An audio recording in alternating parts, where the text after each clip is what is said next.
What's good, my beautiful people? I know it's definitely been a while. No, I haven't quit YouTube.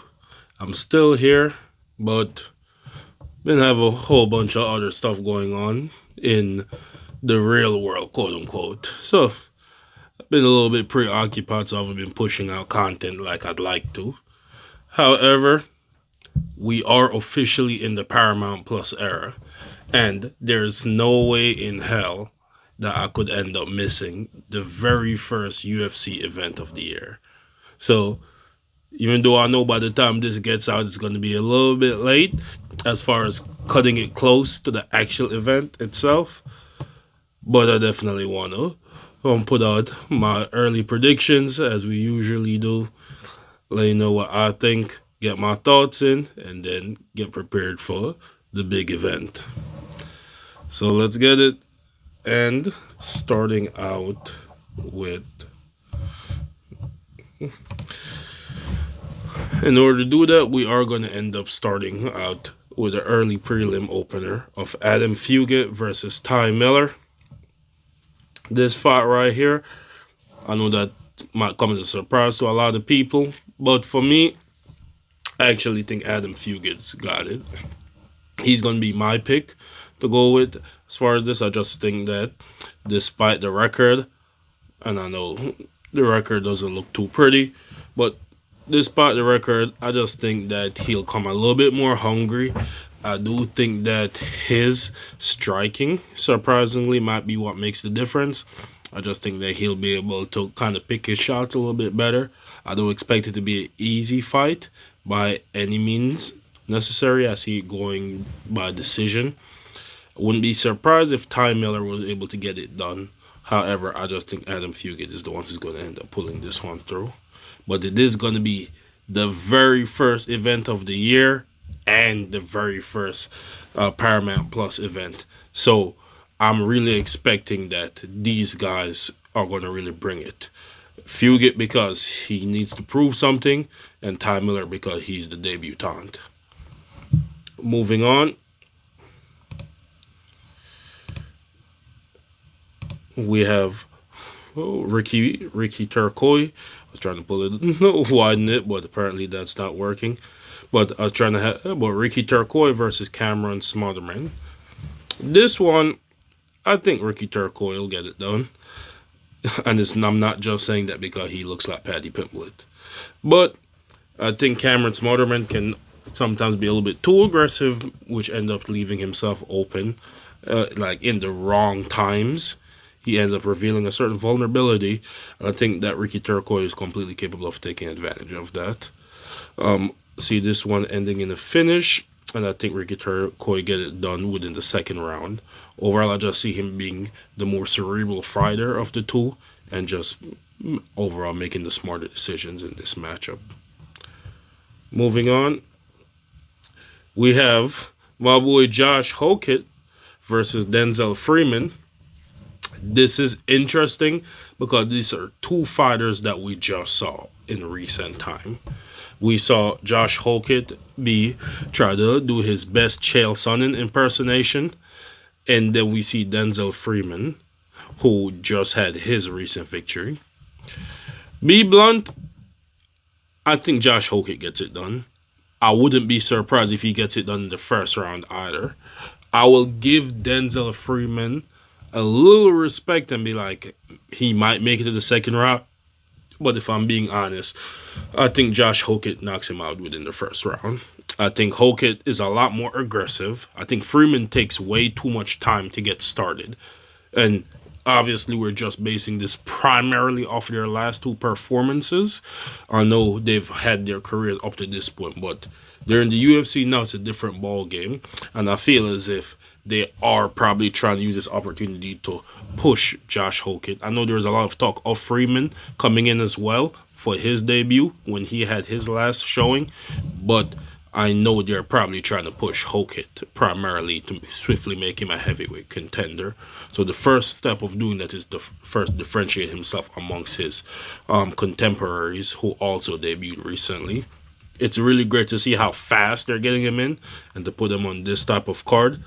But honestly, think Josh Hokett knocks him out in the first round. I don't really see Freeman adapting swiftly enough. I see Hokett's aggression like really creating a problem, and then Hokett also has a decent wrestling pedigree as well. I just see it overall be way too much for Freeman to handle, too fast as far as pacing of how I expect the fight to go. Moving on, we got the OG. We got Michael Johnson versus Alexander Hernandez. This should be a very fun fight. This one should be a very, very, very fun fight. Michael Johnson is on a bit of a resurgence, especially on the run that he's gone in. As you can see by his record, very experienced fighter. If you aren't familiar with Michael Johnson, he's kind of part of that Justin Gaethje, Dustin Poirier era, which also makes it a bit poetic that he's on a Justin Gaethje headline card. This aspect, and Alexander Hernandez has also been around for a decent bit himself. Very skilled fighter, very exciting. I think Michael Johnson gets it done, though. Michael Johnson was at one point in time one of the people at the very top of the lightweight division. So him going against Hernandez now, he's very experienced, and while Hernandez does present a lot of issues, especially when it comes to that striking as far as aggression and pace, Michael Johnson, not only has he kind of been there, done that, and been all about, he's also got quite a bit of power and speed himself. And he also can be a very aggressive fighter, but he's also capable of slowing down a fight and changing the pace and tempo when necessary. So I'm very interested to see how a lot of that translates to see against an opponent like Hernandez. I want to see if he continues with this resurgence run. For me, I say Michael Johnson gets it done. I can see it being, because of the type of fighters they both are, I can see it going to the decision as well as finish. I know a lot of people probably expect a finish from this one. However, for me, I'm actually expecting a decision. I would probably even go as far as saying a 29-28 decision in favor of Michael Johnson for this specific matchup. Moving on, we have Alex Perez versus Charles Johnson. Different Johnson. I don't believe they're related either. With this one, I want to go with Alex Perez, but I'm a little bit conflicted because while Alex Perez is a very skilled fighter, very experienced, he also recently has been making a lot of mistakes as far as hesitancy is concerned. He's obviously getting older. He's been kind of pulling his punches a bit in firefights, a little bit hesitant to engage. And while Charles Johnson isn't the most aggressive of fighters, he has a lot of height for that flyweight division. He has a lot of range, a lot of length, and then also he kind of has that thing about him where he does just enough to get the advantage. And once those little advantages constantly add up, they can become very big problems later on in the fight.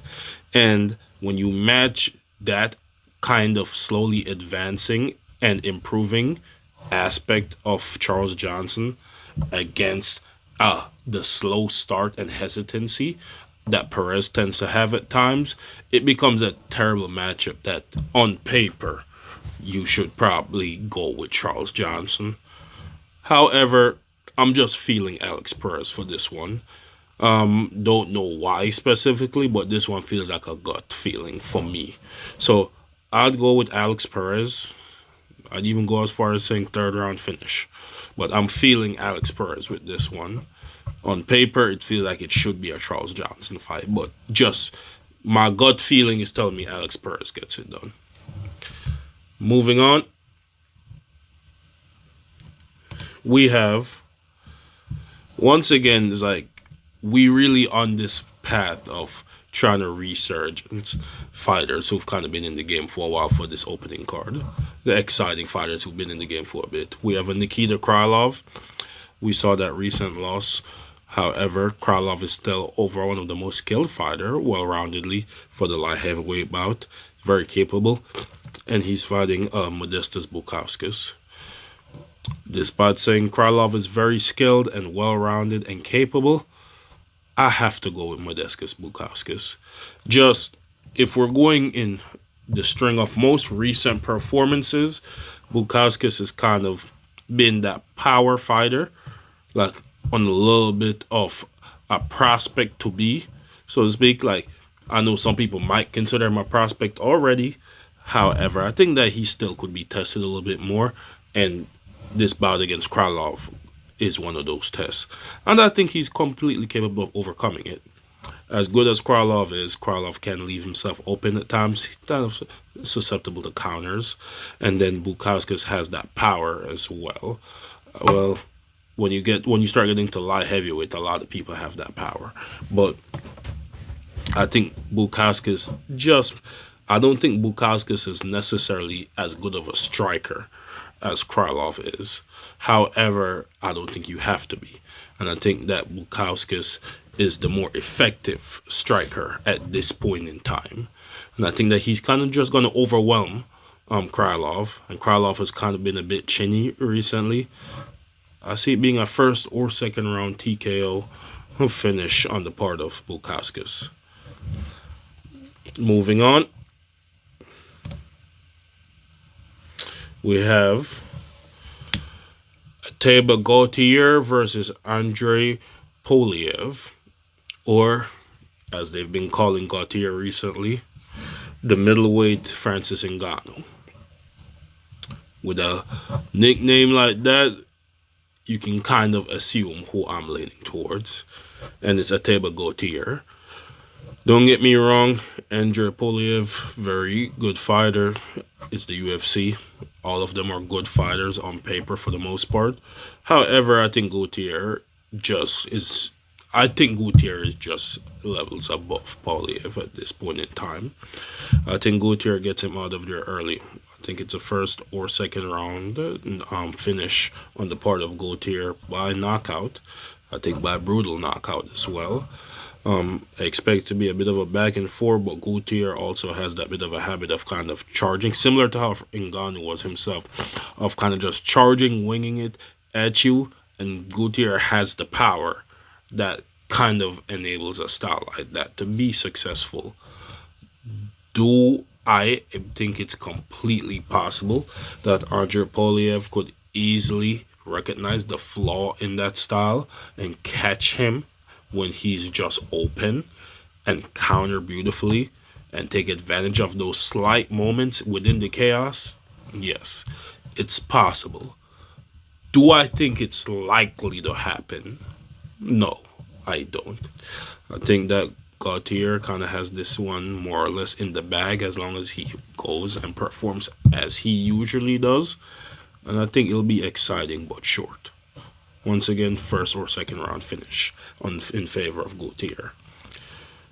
Moving on, we have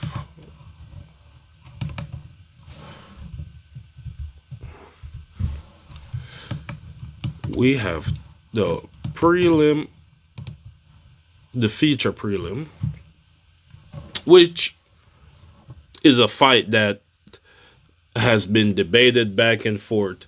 Was it main event? Was it not main event? Is it going to end up going there? I think there's even a point where it was on the main card, got pulled off, got put back. I think with this one. But so, saying all that to say, the reason for that is because it is one of those fights. It is absolutely a fight that is needed to be seen as well for both of these fighters.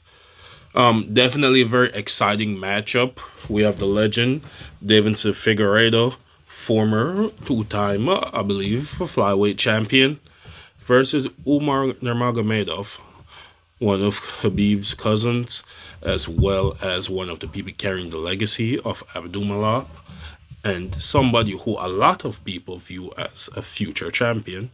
In a lot of people's books, he was the certified second best person within the bantamweight division prior to Merab's defeat to Peter Yan. A lot of people thought that he was a shoo-in if he could eventually solve that Merab puzzle. A lot of people thought he was the only one capable of solving that Merab puzzle. And a lot of people even think right now, stylistically, he's a better matchup against Peter Yan than the Merab-Vishvili. Saying all that to say there's a lot of expectations on him. Whereas Deiveson Figueiredo has kind of been on a bit of a downward spiral in his last couple performances. Like, yeah, Figgy came up to bantamweight and kind of went on this rampaging tear. And then eventually he got to Corey Sandhagen and got overwhelmed. Honestly, he just got completely overwhelmed. He was out-muscled, outskilled, outsped, outweighed. How, like, overall, it just looked like a completely lopsided fight.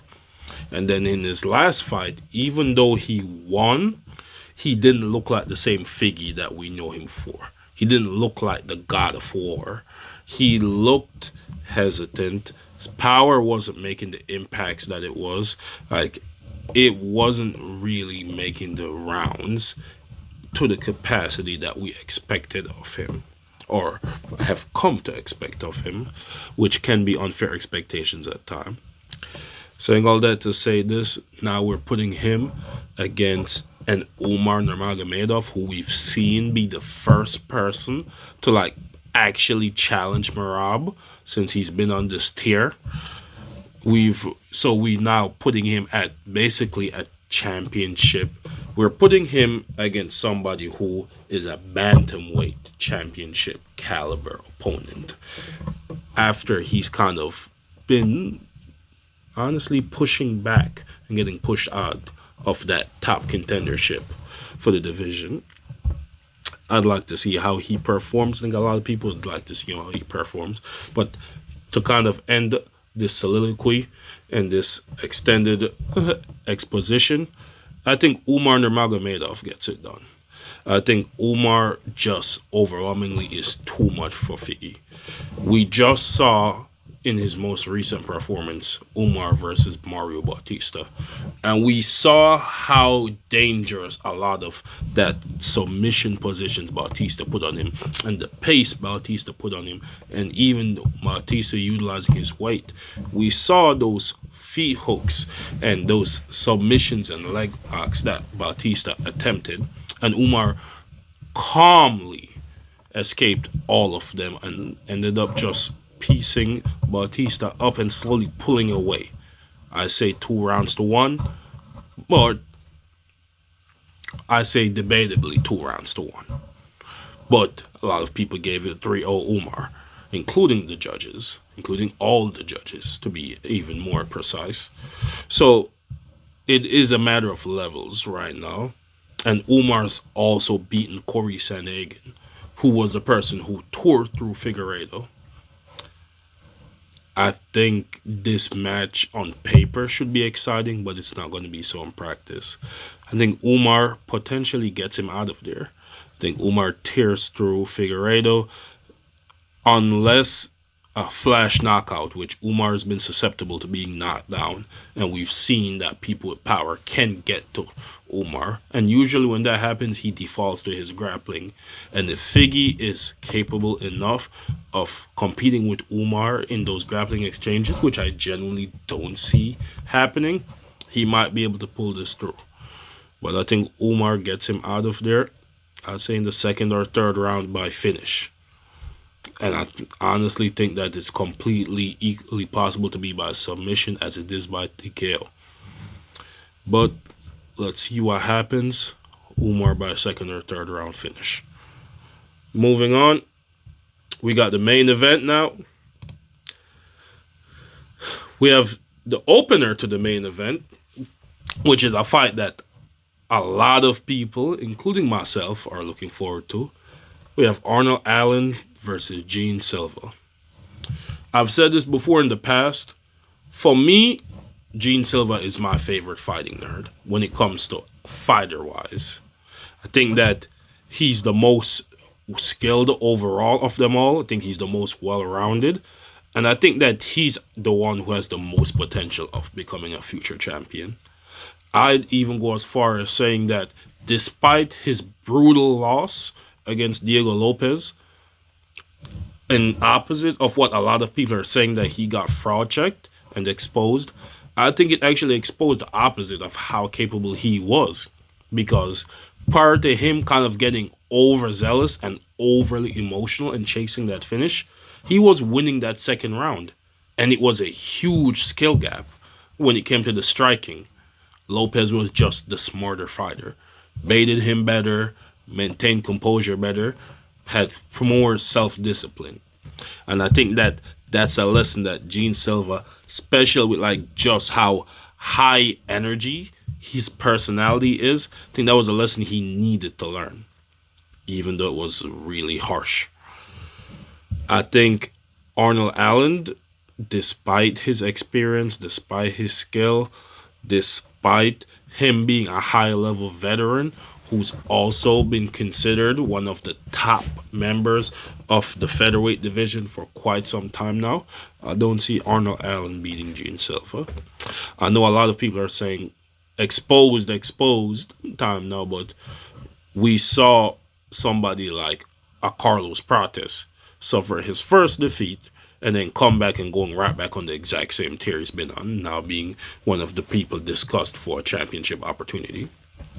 I think people, especially people who don't like him for one reason or another, people who are just so wishy-washy and jump on a bandwagon today and off tomorrow, that section of the fan base are so quick to write off of fighters after they lose and saying, oh, you never were that good. But that's just not the truth. Prior to that Diego Lopez fight, Gene Silva would be an overwhelming favorite against Arnold Allen. And while I think this will be a very fun fight, I think Gene Silva finishes him in the first or second round. Like, especially if he learned lessons with kind of calming his emotional stability. I think that striking-wise, Gene Silva just way too fast. He's way too accurate. I think he has too much power. Because not every... Lopez got hit with some bombs. His chin got to be made out of diamond.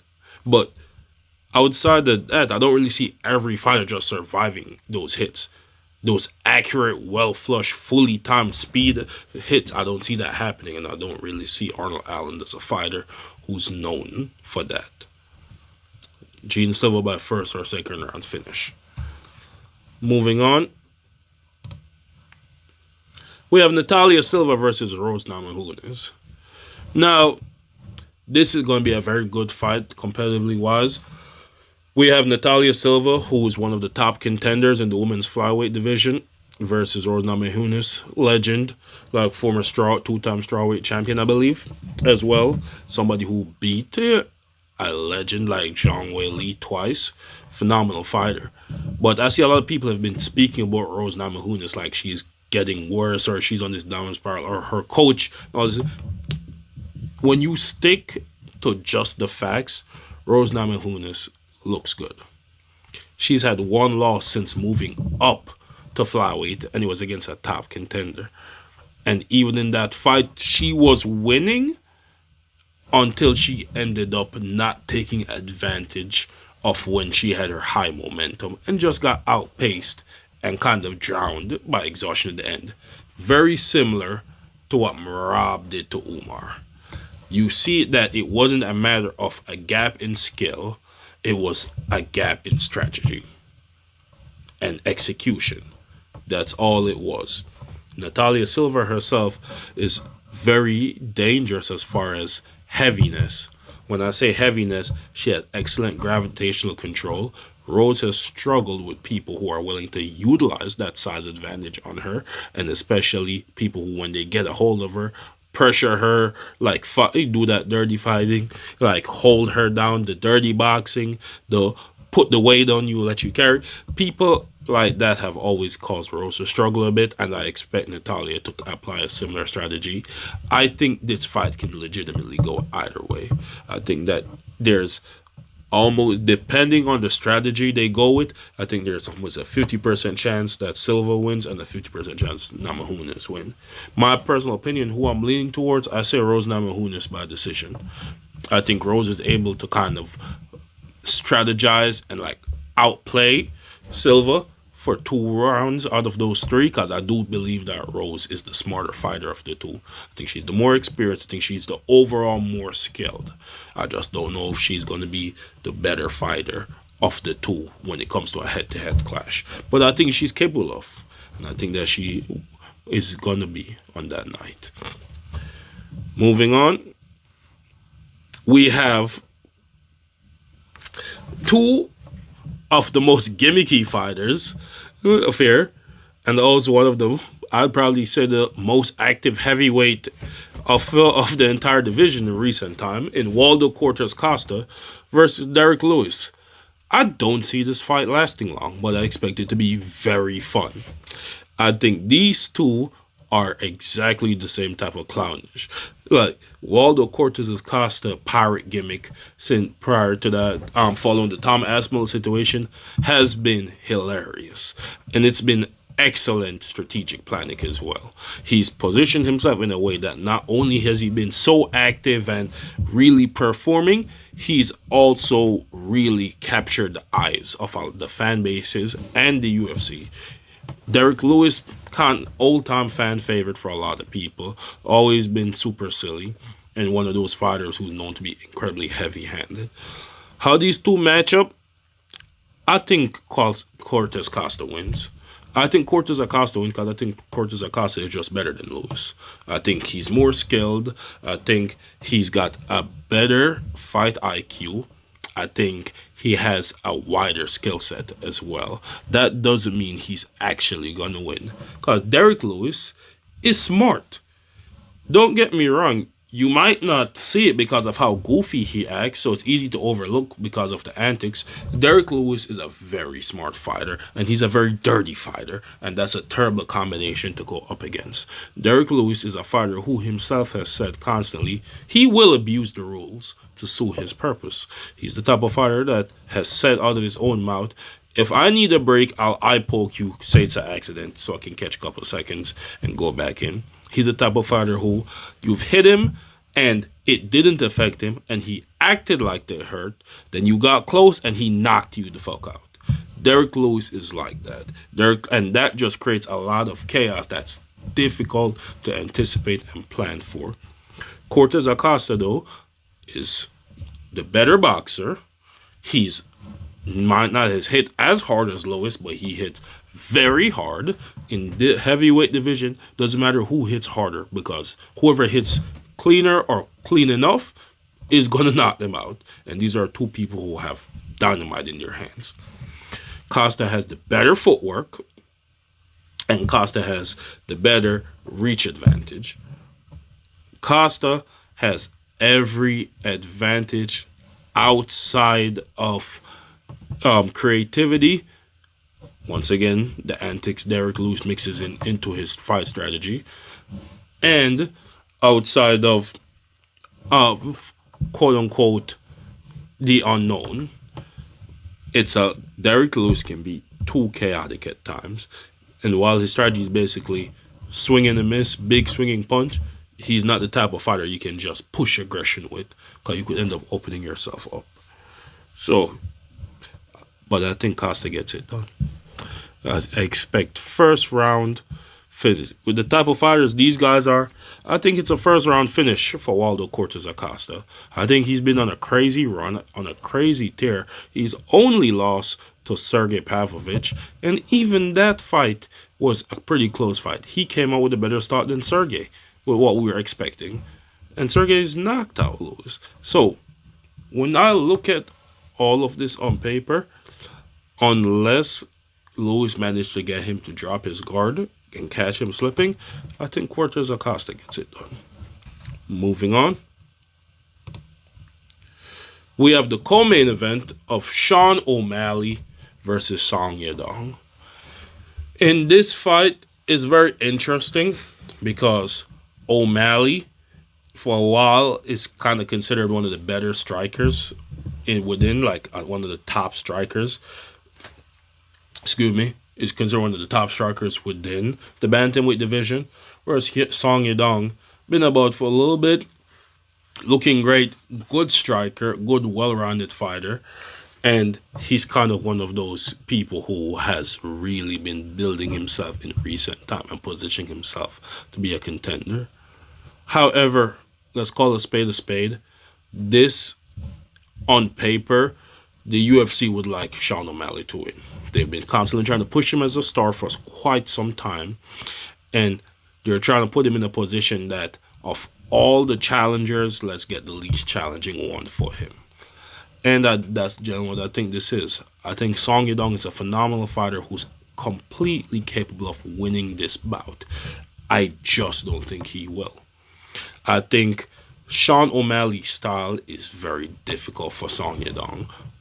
Like, unless he's able to mix in high-level grappling or high strategic grappling, I don't see that happening of Song Yadong winning. Sean O'Malley is a very good counter striker. Song Yadong is a very forward-moving fighter. That is a terrible combination for Yadong. Sean O'Malley is a sniper, very accurate strikes and very well-timed strike. Song Yadong is a bit more of a brawler. While he can land accurately and is fully capable and does try to do it at times, he's more so the type that will crash into you and then try to outstrike you when he's in the pocket. Once again, very terrible combination. Sean O'Malley is 3 inches taller than Yadong. That means he just has a better vantage point to line up for him and to strike down at him. Overall, this isn't the best matchup for Yadong. Well, I think Sean O'Malley knocks him out within the second round. But let's see what he got. Yadong's upset the odds before. In that fight against Henry Cejudo, while it was very high-paced, Yadong was the one who was clearly winning in a lot of people's opinions prior to the fight being stopped. And while there are a lot of mixed feelings about how that ended, still resulted in a win for Yadong. And he did have a good showing up to that point. I know that there's a lot of things that happened to Cejudo before and after that may dye some people's opinions, but that level of performance was still very impressive for both of them. Let's see if Yadong can upset the odds once again. While I may not think it's going to happen, I'm very, very interested to see. Once again, first fight of the year, first fight of the Paramount card. They're both should be putting it on the line. Like, O'Malley tends to get distracted outside the ring a lot, but Yadong tends to be very focused. So let's see what that looks like and how that translates as a matchup against each other. Moving on to the main event and the final fight of the night, we have Justin Gaethje versus Paddy Pimblett. Now, this fight on paper is interesting. You have Justin Gaethje, you have the former interim champion, former BMF champion, the person that should have been next in line for a title shot opportunity against Islam Makhachev if it wasn't just a matter of timing issue that led to him fighting Max Holloway and losing in the meantime and due to unfortunate results. Somebody who's beaten the likes of Dustin Poirier and I think even Michael Johnson from earlier. Somebody who has dominated this weight class as one of the constant top contenders. We've seen him against guys like Fiziev, and we've seen him constantly bring the excitement. The human highlight, one of the most exciting fighters we've ever seen. Then we have Paddy Pimblett, jiu-jitsu specialist, but that striking has been looking better and better. We've seen him be a superstar for the UK market. We've seen him be able to adjust that fight style. He's been smarter and kind of slipping that grappling and submission when necessary and available. But we've also saw him go out there and fight a fighter like a Michael Chandler, push that aggression. We saw him wrestle the wrestler. We've seen him adapt and constantly improve his game. But how does he match up in this opportunity? With this being the case, I say that Gaethje has a career that's mirrored Dustin Poirier's in a lot of other ways. And Poirier had just ended his career right after he fought Max Holloway after fighting for his third UFC championship title. While of those three title opportunities, two of Dustin Poirier's were the same people that Gaethje lost to. As I said, they've mirrored each other's careers from a win over each other once to even a lot of their common opponents.